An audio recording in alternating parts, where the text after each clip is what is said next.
All right, hello again. Here is page 7. And so now we're starting to build onto our sound a little bit, playing for longer chunks of time instead of just playing for 4 beats and resting for 4 beats. So in this case, we're going to play 2 whole notes back to back, so 2 sets of 4 counts for our sound. And in between, in the middle of those is going to be a breath mark, and it looks like an apostrophe or a comma. So if I'm singing those first 2 measures of number 7, we have ta, ta, and it's just a nice quick little gap in the sound to refill up the air that you might have been using. And since you're playing a bigger instrument, because you have a lower sound, it takes a bit more air, you might run out of air real quickly, so you might need to take that breath to really fill up so you can last all the way through those notes. So number 7, deep breaths. Here we go. And it's just working on those 3 notes that we worked on page 6. D, E flat, and F, and we're just going to play them in that order. So 4th position, followed by 3rd position, followed by 1st position. So here we go, number 7, deep breaths. And 1, 2, ready.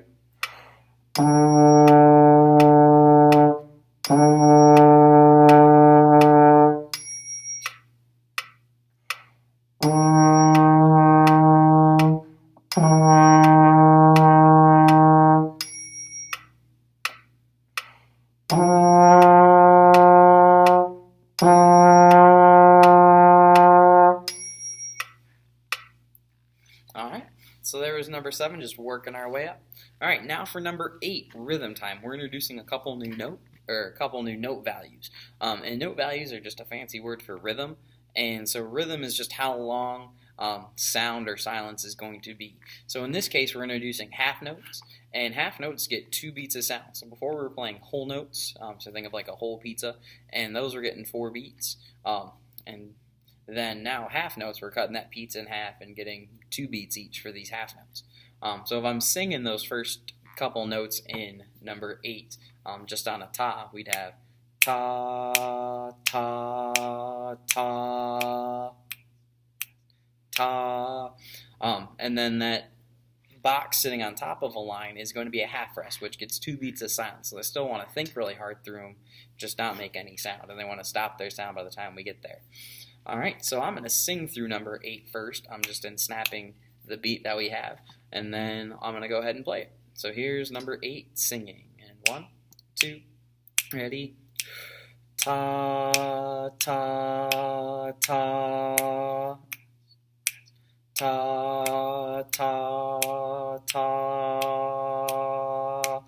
Ta, ta, ta. Ta, ta. Alright, and then I was saying rest, rest, just to keep it going in my head. When I was resting, you can count to 1, 2, or just think in your head for how many snaps that they're going to occur during those rests. Whatever's going to end up working best for you. So here is number 8, rhythm time. I'm going to play it on a D, which is in what position? 4th position, yeah. So here we go. Number 8, rhythm time on D in 4th position. And 1, 2, ready.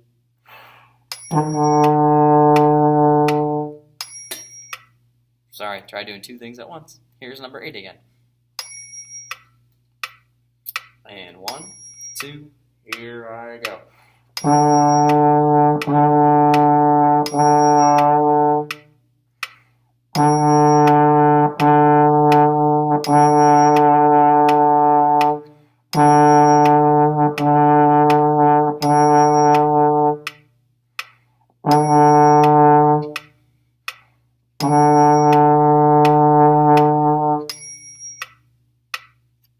Alright, there was number 8, rhythm time, all in a D. So now number 9 is using the exact same rhythm pattern, the same pattern of sounds and silence and how long they are. Just we're going to be changing up the notes every now and then. So they'll have to be, like in previous ones on page 6, moving their slide in between, in that rest to get ready for the next one. So here is number 9, half note rock. And 1, 2, ready.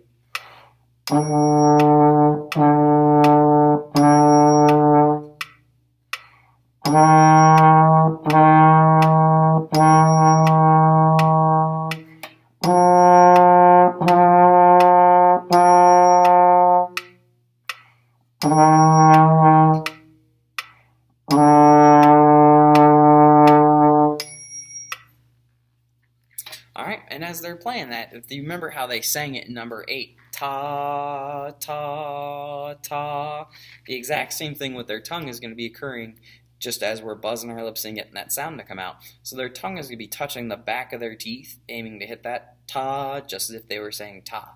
So there's nothing different that's going on besides adding in a just adding in that buzz, but we still want to be thinking ta through there. Alright? So as you saw in the middle, we added in that breath marker apostrophe because we're getting into a little bit longer phrase with longer notes that we were playing. Alright, number 10, sight reading challenge. So in sight reading, what we do is it's basically the first time you see a piece of music. You're going to play through it and see what happens.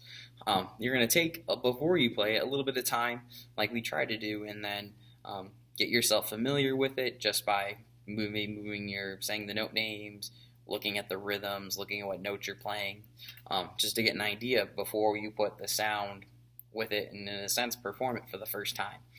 So what I'm going to do is I'm going to say my note names and move my slide. That'll give me a chance to think about it before I actually play it. And then I can go back and think about, hey, how was that? Did I do okay? Cool. And move on and play it. So here is saying the note names and moving my slide for number 10, sight reading challenge, step in. And 1, 2, ready.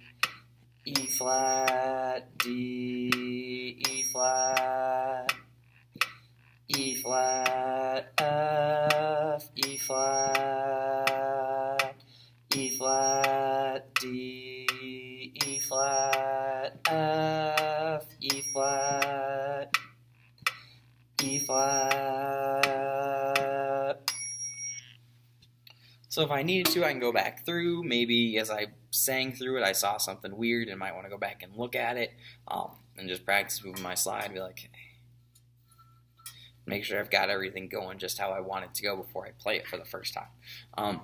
So here is number 10, sight reading challenge, stepping with sound and everything. And 1, 2, here I go.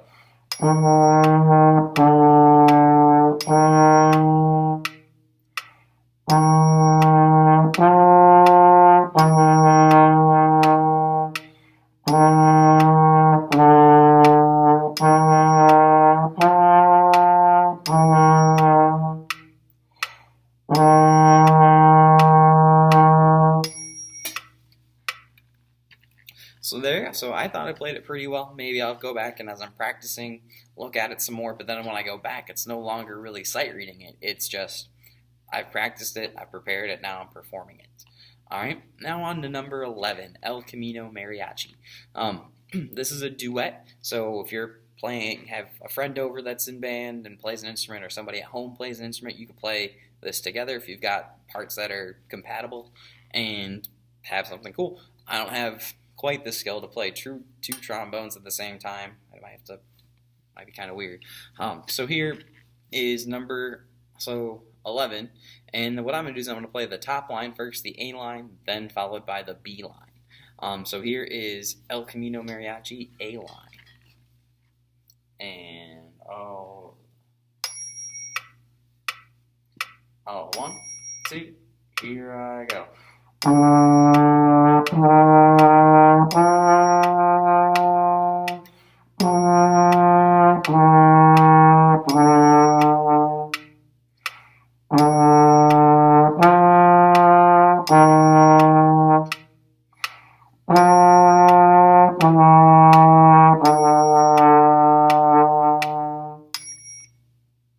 Alright, there's the A line, and as you can see, both in that one and number 10, it gets to be a little quick as you're progressing through all your slide positions. 4, 3, 1, 1, 3, 4. And sometimes there's bigger jumps in there, so it's just a matter of getting used to where all that stuff is. Because the hard part is you don't have any buttons or fingers that are right there. You're kind of almost guessing where those are.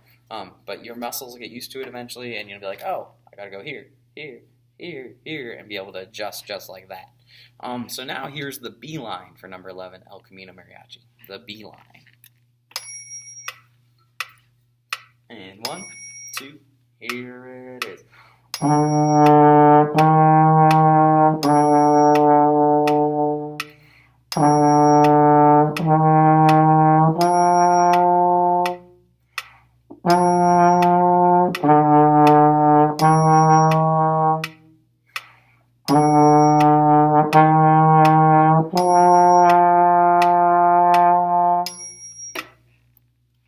Alright, and as you can see, there was a spot in there where I was going from first position all the way out to fourth position.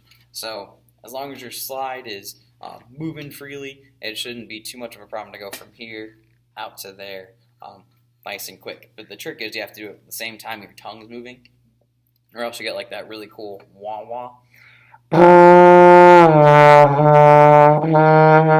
hear that? So that's why I gotta use our tongue, ta, and move it just as fast.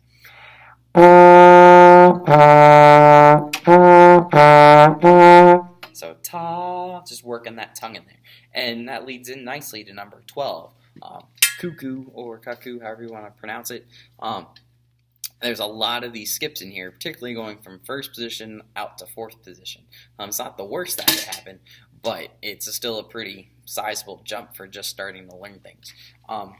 So here is number 12, cuckoo, and just really move that arm nice and fast back and forth as you're going from first to fourth, back to first, and those kind of things.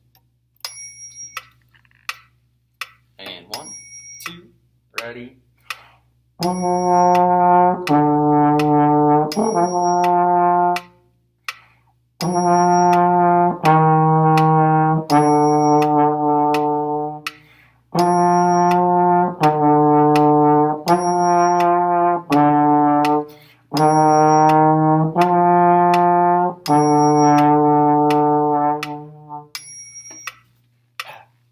So there was number 12. I kind of was running out of air there towards the end. I was pushing for the last bit of air I had in me. But hopefully you're taking nice big breaths as you go through there. You're moving your slide nice and quick so it lines up with what your tongue is doing. And I'll see you next time. Thanks.